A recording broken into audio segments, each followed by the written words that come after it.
So it's pretty far. Yes. So an extra fun bit besides being the IMAX movie, I have an IMDb page, which you saw there, and I have a Bacon number of 3, which is... So do I! Yeah, right on. Sarah Jessica Parker and Kevin Bacon were in Footloose. Miranda Richardson and Sarah Jessica Parker were in Spinning into Butter. And Miranda Richardson and I were in Hidden Universe. So that's kind of a fun thing there. All right, so let's talk about some science now. Some of the fun stuff's out of the way. So the fine structure constant is also known as alpha. It's the charge of the electron squared divided by h bar times the speed of light.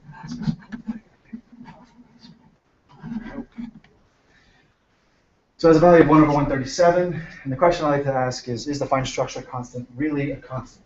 From the name itself, it seems like that would be an uninteresting question, but I like to think that it actually could be an interesting question for several reasons. First of all, it involves fundamental physics. The fine structure constant's value is not predicted by any physical theory, so it's just a number that has a big mystery around it. Many unified theories actually predict changes in the coupling constants, of which the fine structure is the electromagnetic coupling constant, and it's a test of general relativity's strong equivalence principle as well. And finally, the reason it's an interesting question is that there's experimental detection claims. So the fine structure constant sets the strength of electromagnetic interactions, and so atoms are sensitive to any possible change in the fine structure constant. Since I'll be talking about the change in the fine structure constant, the thing I'll be referencing most of all is delta alpha and alpha, which is the normalized relative change in the fine structure constant at some redshift z by today's value, alpha is 0. The thing you should just take away from this, if delta alpha and alpha equals 0, that means alpha is being constant. We measure this by making precise atomic physics measurements by using bright background quasars as just spotlights in the distant universe, and any intervening gas along the way imprints its atomic spectral shadow on the resulting spectrum we get when we measure our spectrographs here on Earth.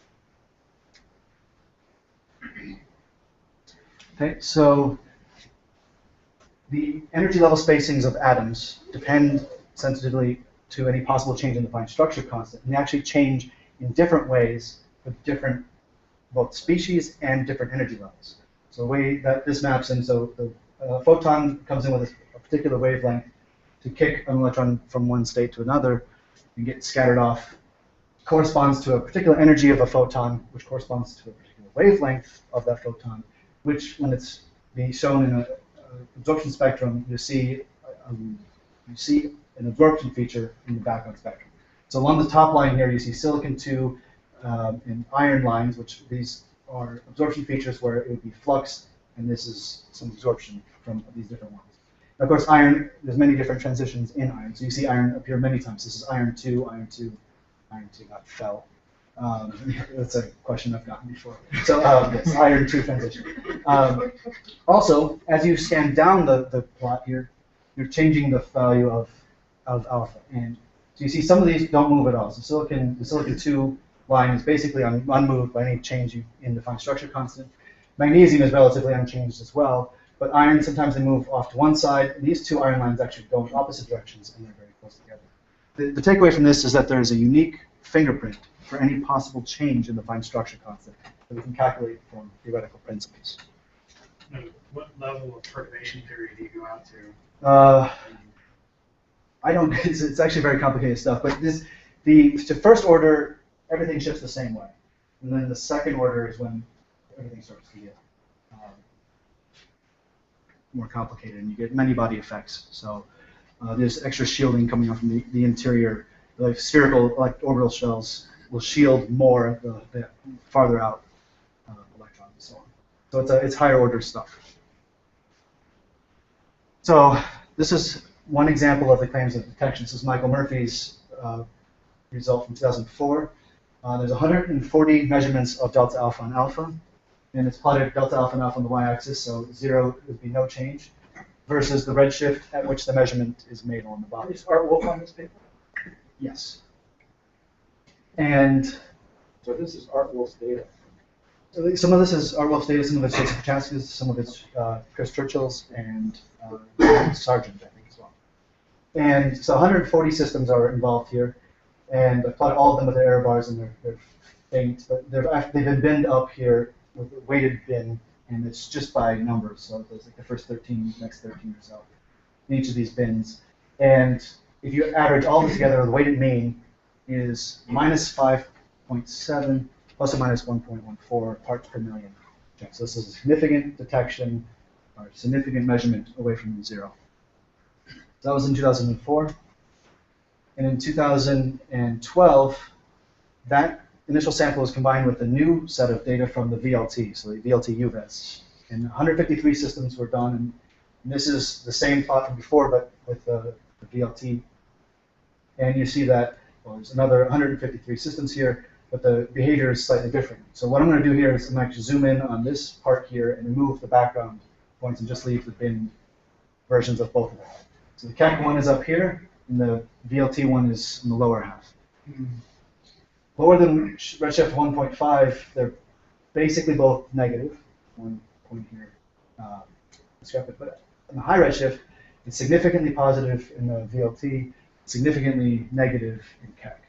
So you get agreement in the nearby universe, sort of, and you get greater disagreement the farther out you go, which means they interpret this as a dipole, meaning that in one direction, the farther back in time and the farther away you get in space, fine structure constant is larger.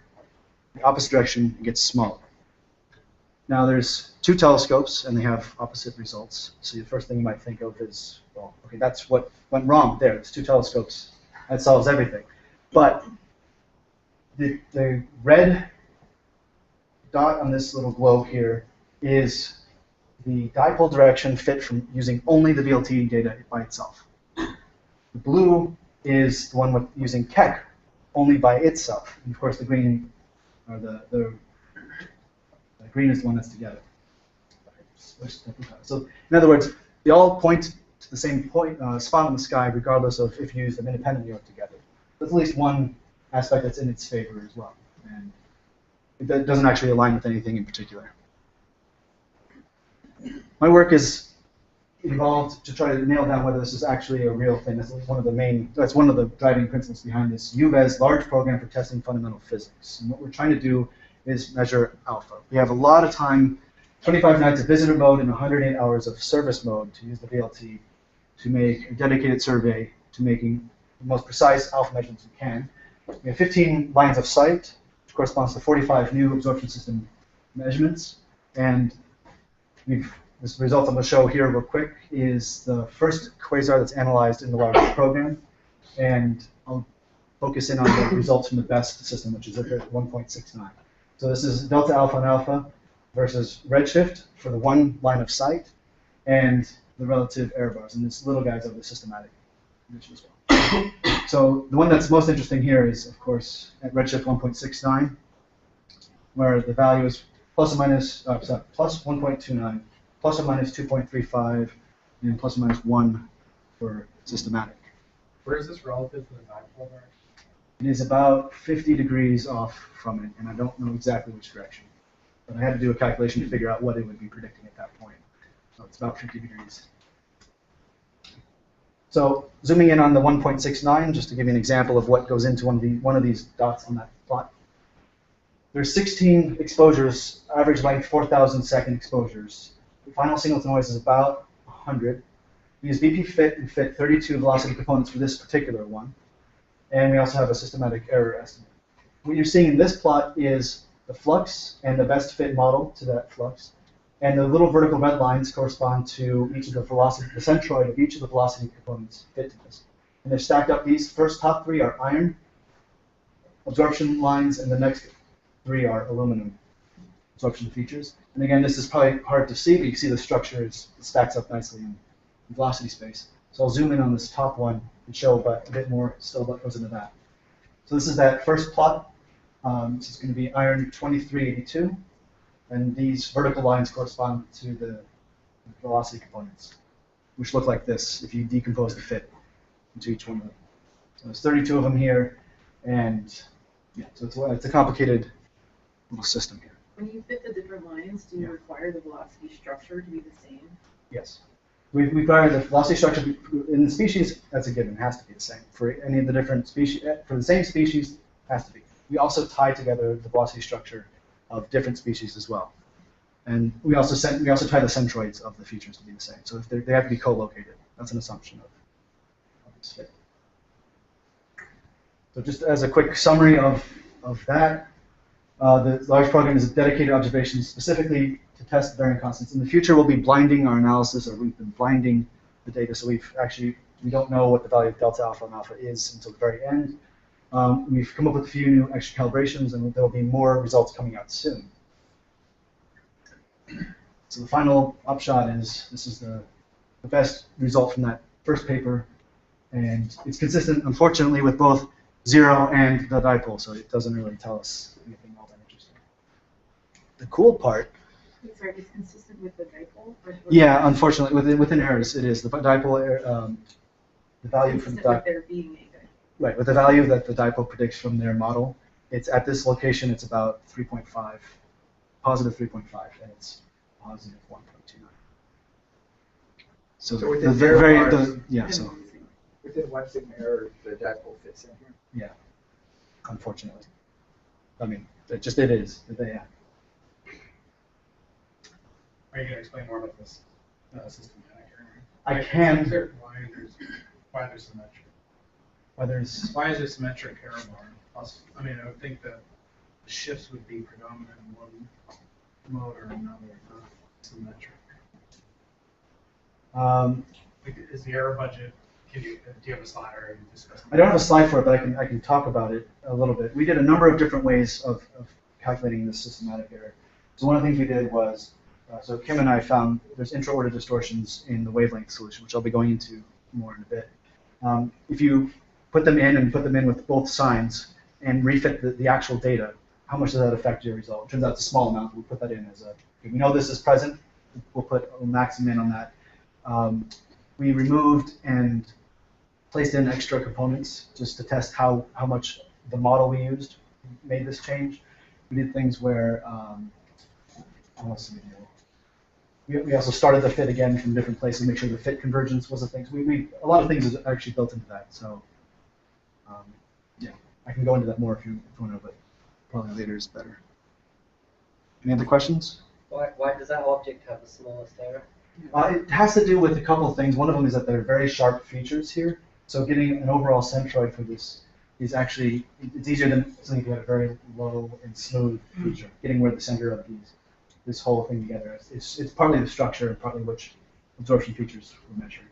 So those small error bars, they bracket 0, and they also bracket the value of the dipole, that these guys want it to be, the dipole result. The one that you're casting doubt on. Right. So yes, the dipole predicts it to be. But it sounds like it's consistent with the dipole, but it's also consistent with no dipole. That's right. So no, you can't make a strong conclusion from this. It's the only real takeaway. The next stuff I'm going to show you is all preliminary. So everything before that was published working before. This stuff is not yet published, although I'm working on getting that done as soon as I can. I have to talk about wavelength calibration, and this is going to be fun, I promise. So this is the story of how to wavelength calibrate one of those science exposures. Because the entire signal for getting your delta alpha and alpha measurement is from the relative velocity shifts of the different absorption systems, the different absorption features. So in the shell spectrograph, which we're using to make all these measurements, the VLT in Chile and the Keck telescope in Hawaii, are shell spectrographs, which means it breaks up the spectrum into rows, and the shell spectrograph breaks these rows up so that it fits onto a CCD. The wavelength of light is broken up onto this. Here's the schematic of high res. You take a science exposure, light comes in from the telescope through the hatch, bounces off a lot of complicated optics, and ends up on the CCD. You take a calibration exposure, light comes from the calibration lamp, bounces off a little mirror that's swung into the line, and then it follows the same path the rest of the way through the spectrograph. Thorium argon is used because we have very sharp, narrow lines that have known wavelengths. So this is a flux versus wavelength example of a thorium argon for one row across the spectrum. This is what it looks like on the actual CCD frame off of the telescope itself. And these sharp spikes correspond to the bright lines that you see along one of these rows here. When you take a thorium argon or a calibration, it goes from lamp, this is what you see on the computer. When you take an object, light comes from there, and it's a much narrower resulting trace on the CCD. So to go back and forth, this was the calibration and the science exposure of the same setup. UVES is the same exact story as high-res, except it has one extra feature to it. Light comes in from the telescope. It actually has a splitter, so it goes into a red arm and a blue arm, and from there, everything else is the same, except that you have two arms that do the same process as before. But so high-res is the easy one to think about in a schematic way. So the standard procedure, again, just as a recap, you take a science exposure, you take a thorium argon wavelength calibration exposure, you map the wavelength solution of the thorium argon to your science exposure itself. So what could go wrong in this process, and why does it matter? If you miscalibrate your wavelength solution, you will get the wrong value for delta alpha and alpha.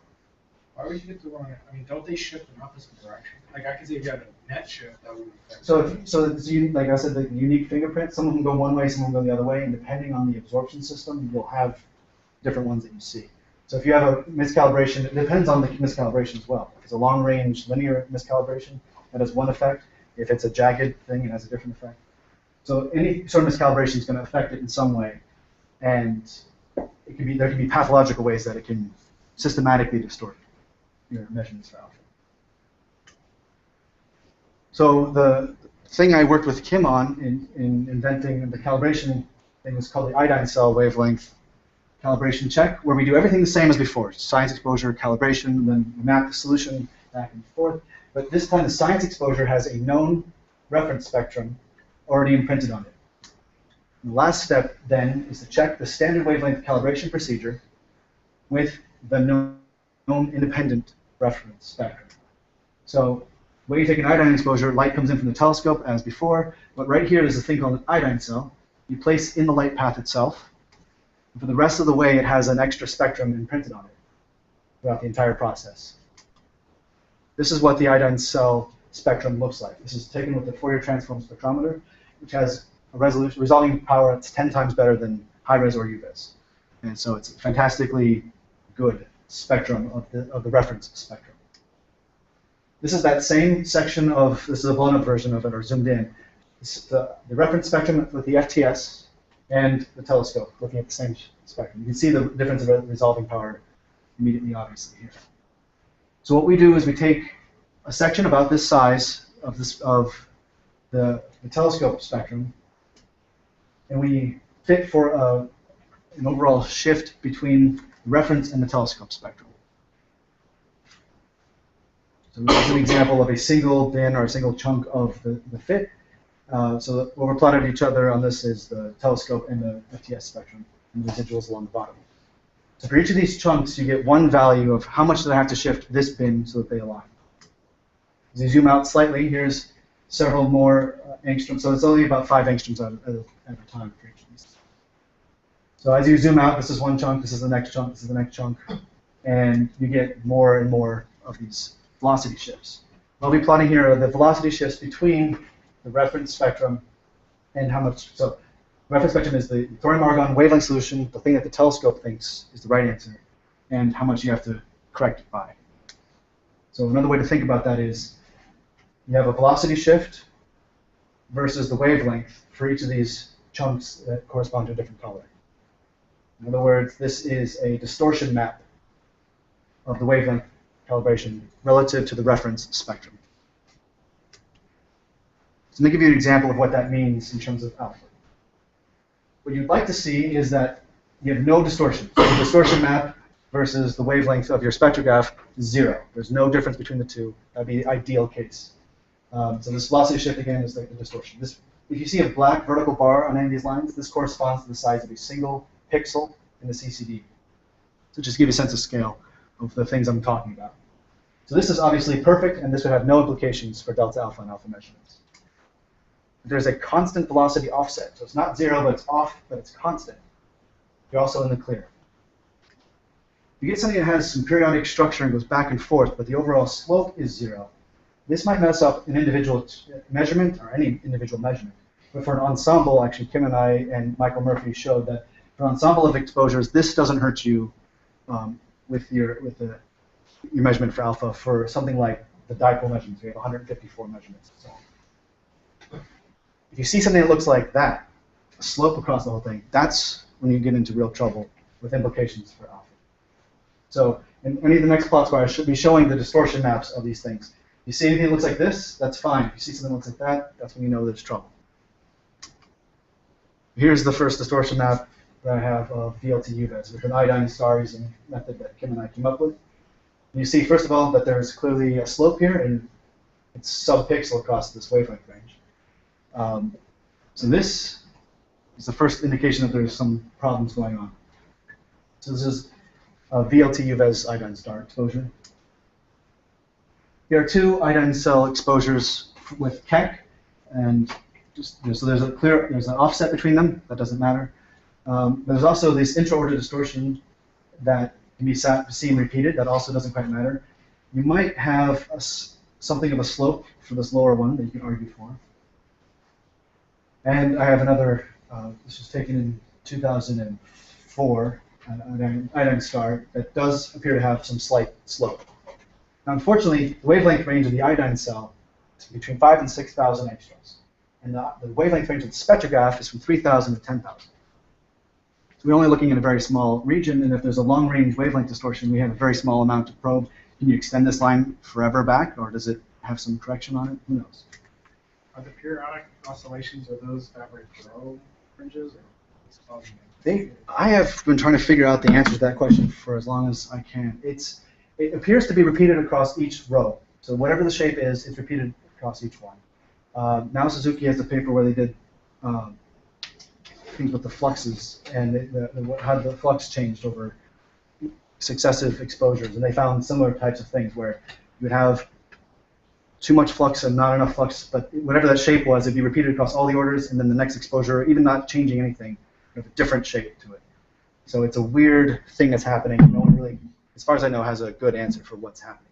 So that's what the different chunks of line are, is a row. Yes, I should have mentioned that. Yeah, so each of these is in a row across is an order off the chip. And I'm stopping printing the error bars because they're small compared to these things, and it starts to clutter up the entire thing. There's one of these, this plot here, it basically compares the thorium-argon lines against the iodine. That's right. There's no data in here that you're interested in. That's right. This is a calibration check entirely. So it's what the Keck thinks versus what you guys and Kim think, basically.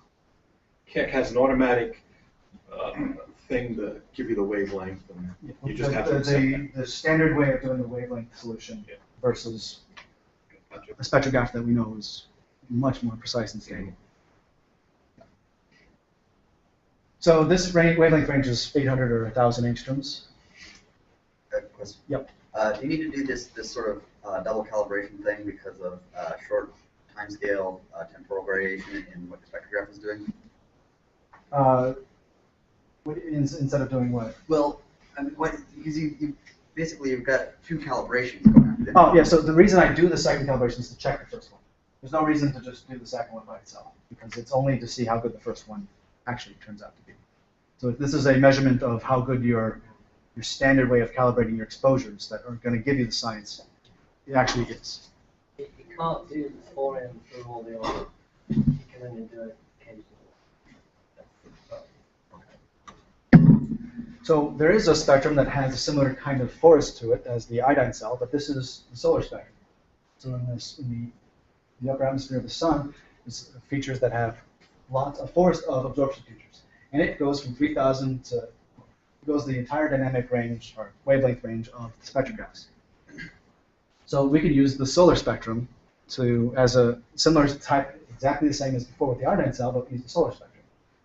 One thing you might have noticed about the sun, though, is that it's not up during the night when you actually want to do calibration. So what we do is we use asteroids as essentially giant space mirrors to reflect the sunlight off of the asteroid back onto the telescope during the night.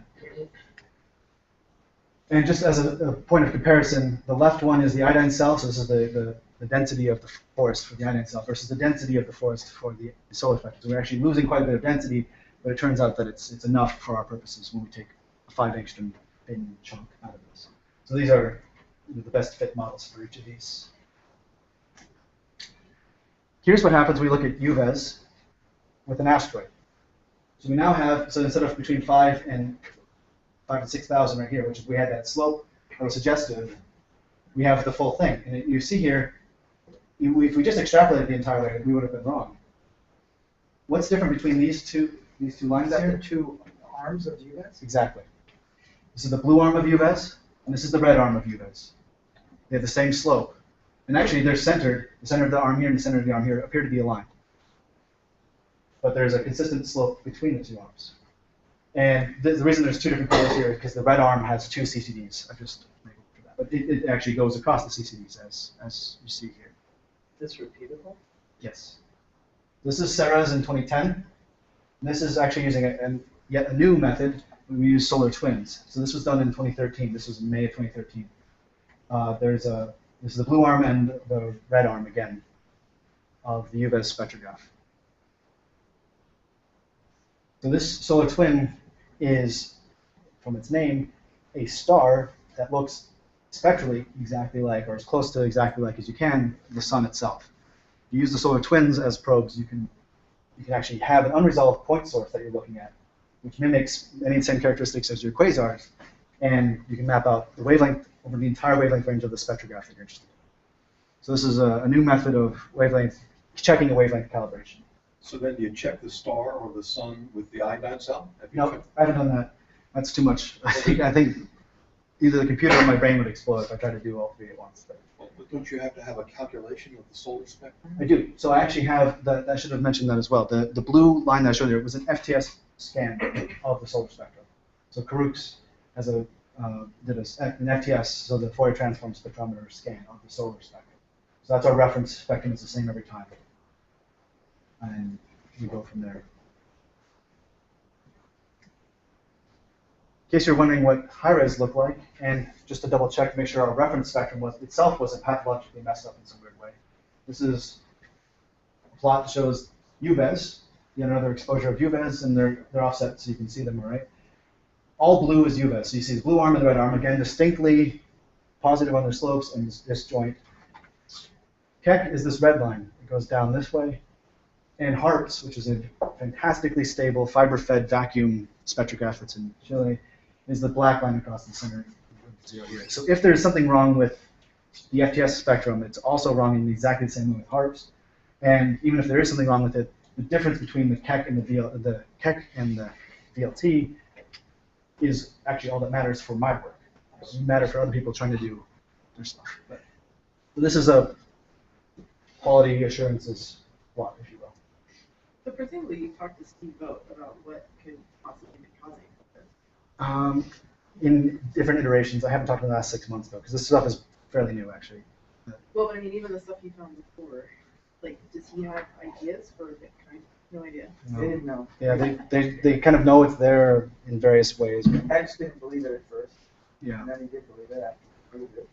And now and David have seen it before, actually. Yeah, we didn't see it in velocity, we saw it in flux, Oh, okay. which is the key thing for deuterium, right? Yeah, we couldn't expect, we laid out hundreds of plots from different nights, the same object, and they're different. We didn't know why. So there's no obvious explanation, because the obvious ones can be ruled out by other data. Yeah. It's really a And it was confusing. actually seen in night skylines even earlier. It's like some little sentence in a paper by Osterbrock, I think. it was. Osterbrock, several years. He said, but it was like just a sentence in the middle of a long paper. It's kind of weird, huh? Moving on, kind of a thing. It's strange. Yeah, so no one, we honestly worked on trying to see what it was. Temperature. Yeah. But the instrument is like designed to do. That's right. This is pushing the. So that's the main point, actually, is that if you design an instrument, you don't design an instrument to be stable in a certain respect, you really can't. All you can do is hope that it is, it might not be. So what's HARPS? How long is that there? It's a planet hunter. It's a 3.6 meter, I think, telescope, though, so it's not big enough for the science doing the stuff we need to do. We can't get high enough signal noise to do alpha measurements on it, but it Can't does. get quasars. So is that it right there? There's your dipole. Blue is high, red's low, and That's a that good makes the question. dipole. Let's look into that. The UVES measurement, this is the measurement from before. So this is the binned version from the 2012 paper. And this is delta alpha and alpha versus redshift here. What you want to know is, okay, so you've seen how UVES appears to be stored. It actually appears to be fairly stable. Keck, I'll go into that in a minute, but VLT looks to be stable in its distortions. Stable in time. Yes, over many years, with one caveat. And so you want to know, how does that affect your measurements that you're making with, for example, this kind of plot? So if you simulate the data that went into that, so 153 absorption spectrum with different features that you're measuring all the time, and you start out with delta alpha and alpha being 0, you fit that. Of course, you get 0 across all of them. You rebit it. That's a good first check that your thing's working. Now what you want to do, or what I did, is for each absorption system, I set alpha to be 0 in either 153 or 140 of them, for whichever system I was using, either the Keck or the VLT system. I modeled an ideal distorted spectrograph, distorted in the way that I know from my measurements VLT is. Then I fit for delta alpha and alpha, and any non-zero I find is due to the distortion alone, because I actually generated the data with delta alpha and alpha being 0. So here's what it looks like before, and the next plot I'll show you is what happens when I distort the UVES plot. So it goes to that. Do you have it unbinned? Because there's no. I do. graph It's a that's mess. binned, I do have it unbinned. Well, it's a mess because the background is noisier than. Yeah. I've tried looking at it many different But ways. some of the points presumably move quite a lot. Right? Actually, the simulated stuff isn't that extreme. I'll show you 3 plots. Let me know if your question starts to be answered, because I will show it with the Keck, the actual underlying data points. The scatter is much lower though than the actual measurements. So even this little dragon-shaped thing where it goes above and below at the low redshift before going above for almost all of it, there's still a discrepant point here. Looks to be encouraging, at least, that this distortion is causing some of the signal that is being measured this way. Now for Keck is a different story. The Keck data for went into the dipole is all done essentially in the one chip era. It got a new chip in 2004, so it has now it's 3 CCDs. So this is what an example plot looks like for using Ceres as the giant space mirror, the blue, the green, and the red for Keck. Now you see here that each order looks to be fairly spread out and then gets tighter and then gets spread out. I'm not sure exactly how to quantify this, and if anyone has any good ideas of how to model this in a simple way, the VLT one was simple for me. I just did a straight line and another straight line. It's like a broken straight line. This one doesn't appear to be as easy to do in a way that is simple. So I'm still working on Keck to get it nice. You have to correct for a series of albedo versus frequency versus. It's not a perfect mirror. No, I don't do that. I don't think I need to as well. But no, I don't do it. I'll think about that scenario. Now for zodiacal light, you can't assume the albedo is low and Yeah. zodiacal light pulverized. I'll think about that. Because the flux parts actually don't matter that much. We're pretty insensitive to flux. I think we'll be okay with that. So here's an example of Keck. So what I did with Keck in the single chip era, I model it as a straight line, and the slopes vary from positive to negative. Actually, it moves around much more than the VLT one does, and so when I model it with the average slope over the nights I have data for this extra calibration wave, the solar twin method, I have a very slight positive slope, so 60 meters per second in velocity shift versus per 1,000 angstroms. So it's, by the end of the entire spectrum, it's like a third of a pixel off from one end to the other. That gives us, this is what the background data looks like for that single straight line using Keck. So the distortion is a simple, nearly flat line. And you see below 1.5, the points are fairly well behaved at less than 0.5 parts per million.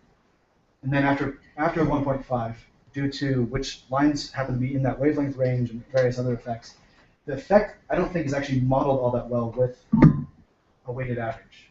It becomes, so this isn't noise, because this is simulated data. I crank it up to 20,000 simulated noise. It returns these values reliably. So it actually gets distorted in a rather strange way once you get above 1.5. So what I did was I took the simple model, the average of all the slopes, and then the standard deviation of that distorted model above and below. And so I plot the red circles here correspond to the green dots here. It's a poor color choice.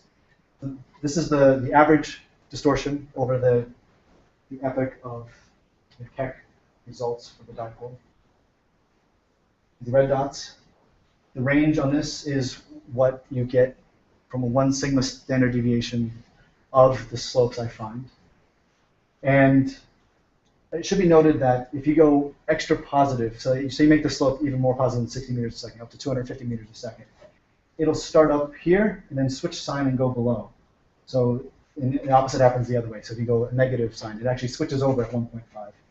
That's kind of a strange side effect.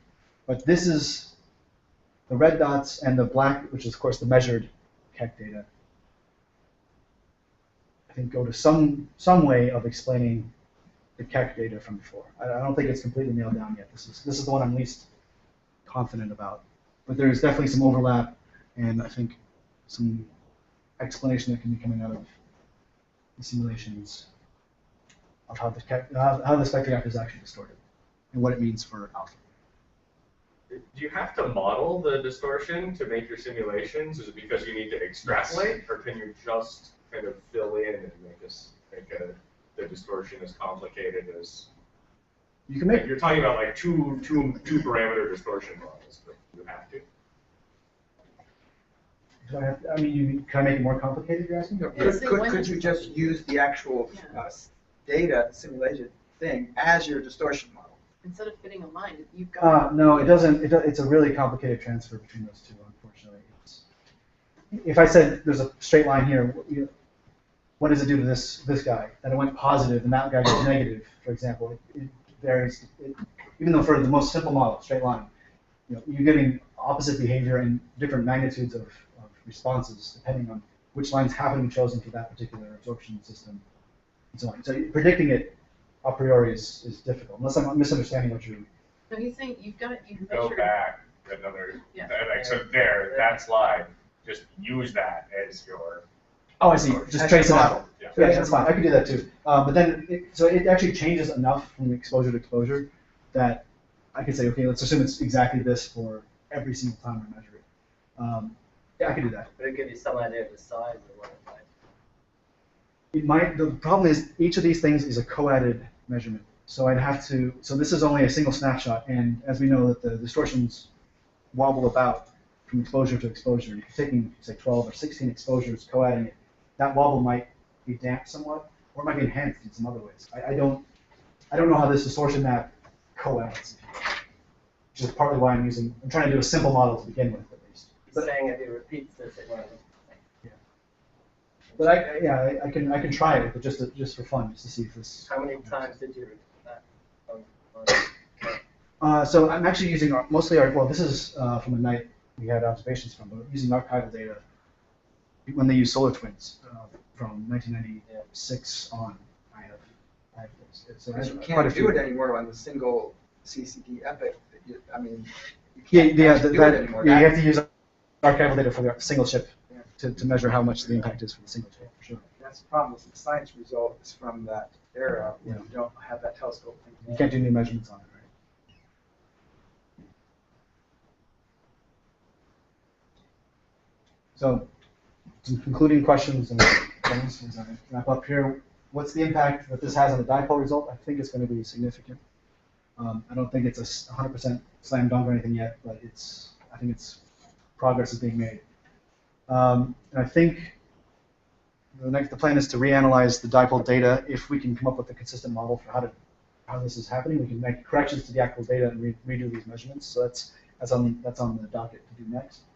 I'll be here at UCSD for the next week and a half, and if anyone is interested, I'm looking to make a Python-based void profile absorption model builder thing. So it's going to be some Markov chain Monte Carlo thing. I have some wild ideas. But anyway, that's my talk. Thank you, guys.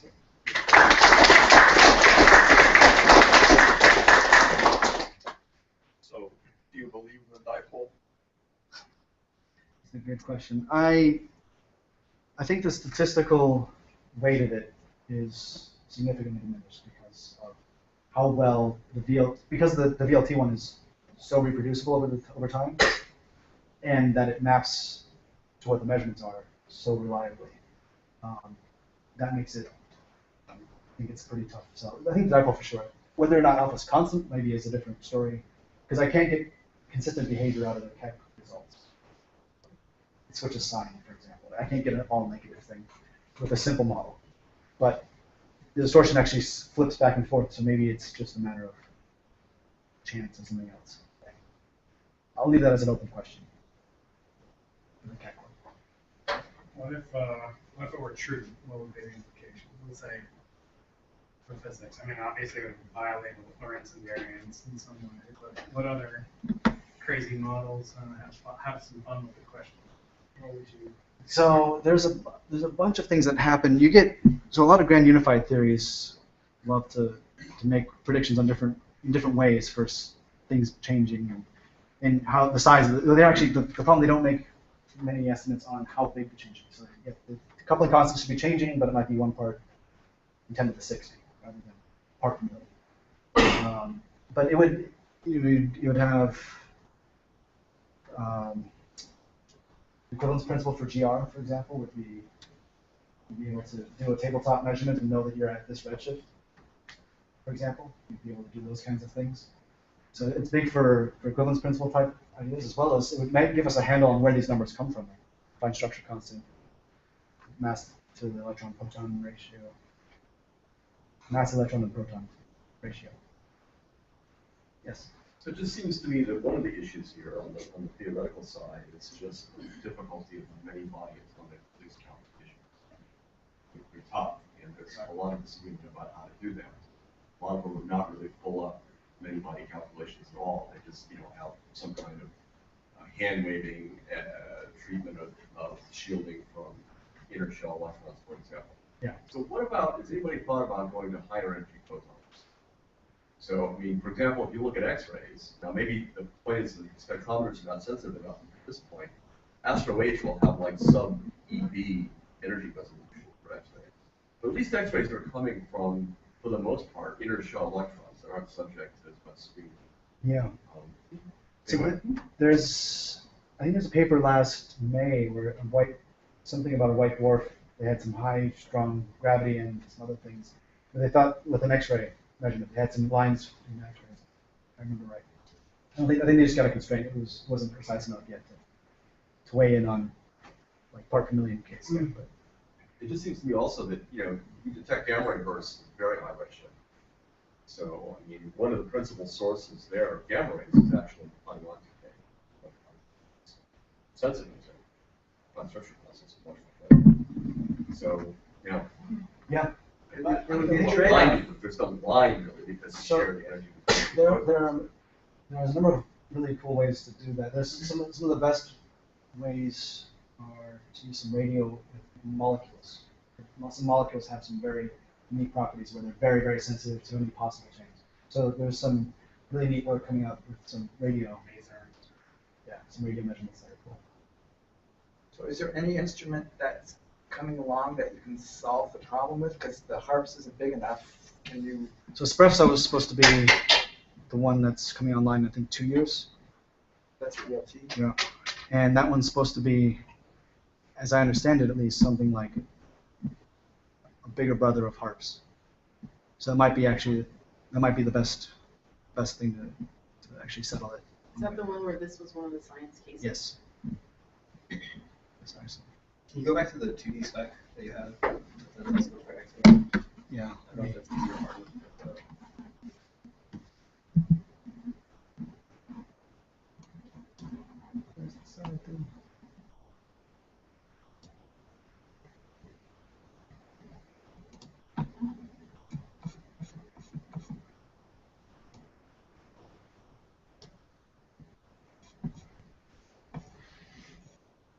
comes out. No. Which one? Yeah, the next one with actual science, the 2032. So I've never really thought about this, but it seems like there's a lot of space on that CCD that you could, in theory, measure with a, like, have a short calibration lamp go off, like a flash, and image it off the side, so that you do a thorium argon next to your actual science target. So actually, it's sort of how HARPS does it. They have, Oh, that's what they do. it's fiber fed though, so they have I'm constantly running thorium argon and the science one, and they're two screens, so they can actually full time, real time be monitoring it, which is partly why it's. But it seems like if there was actual science going, like this issue with flux or whatever that paper was mentioning, that you could do that here with just a slightly different calibration mirror, like instead of a full mirror that picks off the calibration lamp. Well, If you weren't doing with fiber, I don't know if you'd want to try it, but maybe. I think it'd be too many photons banging around. I mean, for this sort of accuracy, you'd want the quasar light and the calibration to follow very similar paths. So, right. so you I'm just saying that, like, you instead of want a full mirror there, full like little pickup mirror, and so you can have a calibration lamp right next to your data as you're taking it, and just show the calibration lamp for a short period of time, depending on how long your CCD is sensitive for. I don't know if that actually solves this problem or if it helps. No, I think that basic idea. It seems like a cheap way instead of a whole new system. Yeah. There have these things called laser combs to that, and maybe there are other ways to feed in calibration simultaneously. So I think that basic idea is what these other ones are trying to do. Even Demos does not exactly this, but they have this thing called the spectra compensation system where they have this arc light on all the time. Right. And there's this little CCD next to your science CCD, and you move the stage around to make sure that the same wavelength falls on the same floor throughout yours. So it's another way to do it, but yeah. But you know, it's probably not easy to go in and mess with these spectrographies. Yeah, I think so. I just thought maybe actually- it'd be cheaper than a whole new like espresso or the new spectrograph. I think they're doing that in part for things like temperature control, which can play a huge role. So Kim mentioned messing with the spectrograph. I have to show this one thing. Slideshow and. So I said that UVAS looks very, very stable over years with one caveat. Here's the one caveat. This is the blue arm, the black. So look at the black line first. Black line is in 2010, an exposure taken in 2010. So there's a slope here and a slope here. I can't quite see it. It's really showing. This is a zoomed in plot. In 2011, this is what it looked like when you looked at the two slits for the red and the blue arms. The object is centered in one arm and clearly not centered in the other arm. And wondered if that showed up in our calibration stuff. And is this blue one? Here. Wow.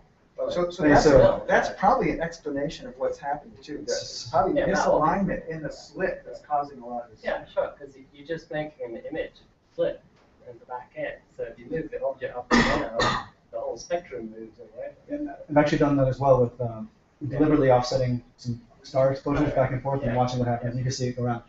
But this thing, then we told them about it, and so they fixed it. And then it's this red line. This is in 2012. So this is 1 year apart each. So 2010, 2011, and then 2012. And the slope actually looks to be a little bit more inclined post-fix.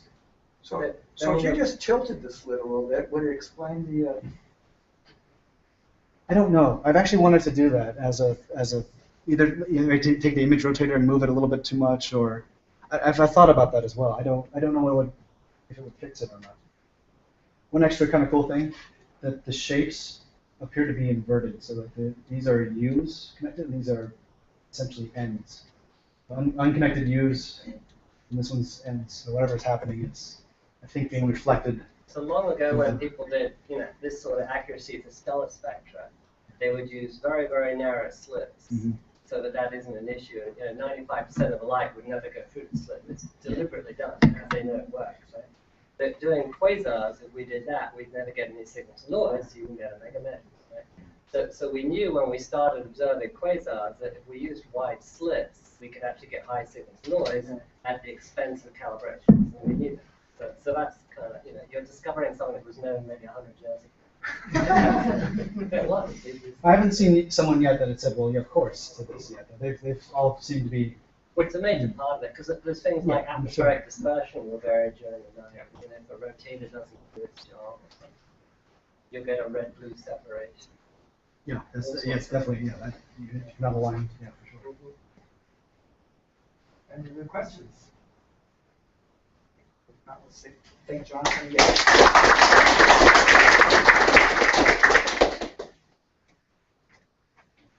Theory do you go out to?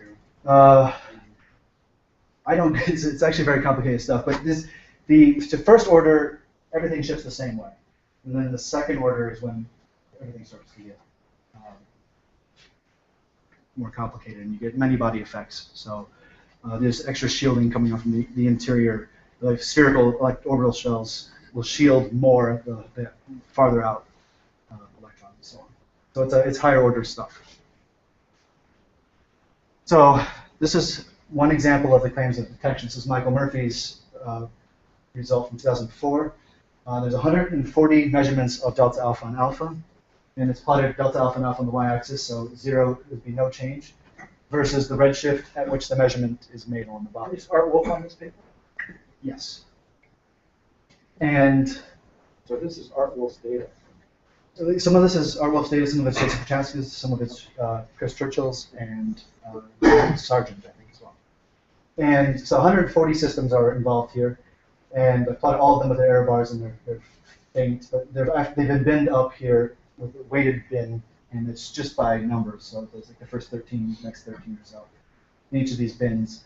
And if you add, so it's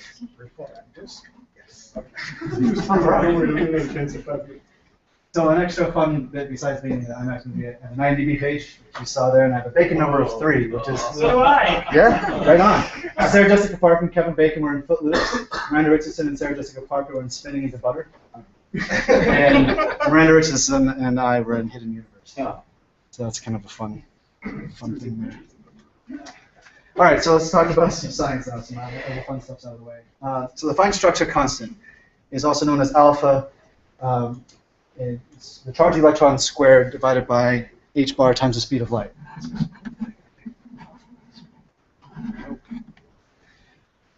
So it has a value of 1 over 137, and the question I like to ask is the fine structure constant really a constant? From the name itself, it seems like that would be an uninteresting question, but I like to think that it actually could be an interesting question for several reasons. First of all, it involves fundamental physics. The fine structure constant's value is not predicted by any physical theory, so it's just a number that has a big mystery around it. Many unified theories actually predict changes in the coupling constants, of which the fine structure is the electromagnetic coupling constant, and it's a test of general relativity's strong equivalence principle as well. And finally, the reason it's an interesting question is that there's experimental detection claims. So the fine structure constant sets the strength of electromagnetic interactions, and so atoms are sensitive to any possible change in the fine structure constant. Since I'll be talking about the change in the fine structure constant, the thing I'll be referencing most of all is delta alpha and alpha, which is the normalized relative change in the fine structure constant at some redshift z by today's value, alpha is 0. The thing you should just take away from this, if delta alpha and alpha equals 0, that means alpha is being constant. We measure this by making precise atomic physics measurements by using bright background quasars as just spotlights in the distant universe, and any intervening gas along the way imprints its atomic spectral shadow on the resulting spectrum we get when we measure our spectrographs here on Earth. Okay, so the energy level spacings of atoms depend sensitively to any possible change in the fine structure constant, and they actually change in different ways with different both species and different energy levels. So the way that this maps in, so the photon comes in with a particular wavelength to kick an electron from one state to another and get scattered off, corresponds to a particular energy of a photon, which corresponds to a particular wavelength of that photon, which when it's being shown in an absorption spectrum, you see an absorption feature in the background spectrum.